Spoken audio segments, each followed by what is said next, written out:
Hey everybody, thanks for coming to science class today. I apologize for not being here. I do hope that while I am away, you're able to go and continue on your studies of cellular processes, in particular cellular respiration, as well as engage in a fantastic little lab today, and play a little bit of catch up and get some of your older assignments done, completed, and turned in. So, here's how the day is going to work. You're going to start off by coming in here first, and first things first, get yourself a lab jacket. You'll notice here on the closet, we have on the left-hand side, we got a 1 here. This is the smallest lab coats. We have 9s. This is the biggest lab coats.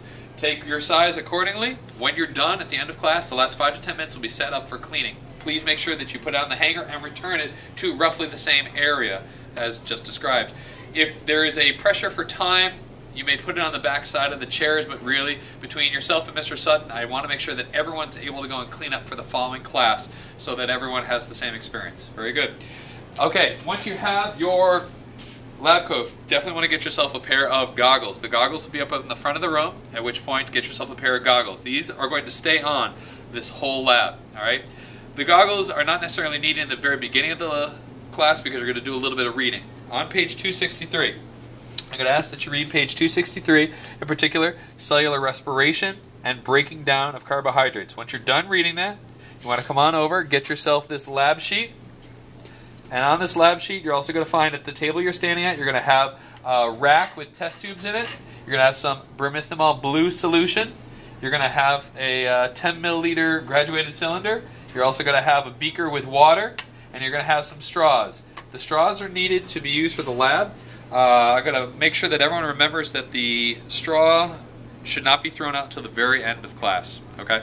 So, in this lab, what you're going to do, after you read the instructions, you're going to be asked to write down the equation for photosynthesis. If you can't remember what page it's on, I recommend page 262 for a review, as well as maybe on your journals. Come up with a hypothesis as to what you think will happen based upon what question and being asked of you in this lab. The main question here, folks, is asking, do you think there's more carbon dioxide in your breath when you exercise than when you're not exercising? So, step 1, record your prediction. Step 2, label 2 test tubes. There's going to be some test tubes here. You maybe want to label it A and B, or just keep it on either side, A and B separated. All right? Then, take the test tube, fill it with 10 milliliters of water. So that's filling this all the way to the 10. We're at 10. Pour it into the test tube. And the instructions asks, Craig Nephew, please call 1102. Craig, 1102. The instructions asks for 2 to 3 drops of bromethymol blue solution. So about 2 drops will be sufficient. Cap it. Put it back in the test tube, or the rack here, and then you're going to do the exact same thing for that one. Now, the first thing you need to do is record how long it takes your carbon dioxide to change this color. So, with the straw, and this is where the safety comes in. Goggles on, lab coat on. Take the straw, bend it, use your fingers as a guard, put it over the test tube, and lower it just gently in, biting the straw. You're going to slowly blow into the test tube, making small bubbles.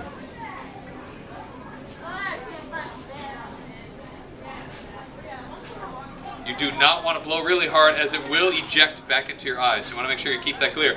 You're going to need to record how long it takes for this blue solution to turn completely yellow. Record that on your table, on the back side of your lab sheet, and then you're going to put this back into the rack here, and then you've got another step to do in the lab, and you're going to do the exact same thing after you've exercised. When you're done, take your dirty lab test tubes, back row, dump your solution into the sink, give it a quick little rinse, once, twice, and then put it back in the rack when you're done. This is setting up for the next class, okay? These goggles will stay on as long as anybody at your table is doing this experiment. Once everybody's done, then the goggles can come off, all right? Once you're done with the lab, you want to actually go and take that solution. I apologize, I just showed you me dumping it out, but you want to take that solution and pour it into this Elmira flask, okay? You want to pour it into the Elmira flask. We need to collect some of the solution for a lab, all right? Also, come on back to the front here. Once you're done with the lab and you put your coat back and your goggles back into the rack, I would appreciate it if you were to finish the questions found on page 258 and 265 as that was asked to be done. These are questions 1 through 5 on both pages. That's 258 and 265. All this will be available on the lesson plan, but if you guys have any questions, please ask Mr. Sutton. He will take care of you, and make sure goggles stay on while the lab is going on. Hope you guys have a great day, and make sure you clean up, and I will see you all on Monday. Have a fantastic weekend. Thank you. Bye.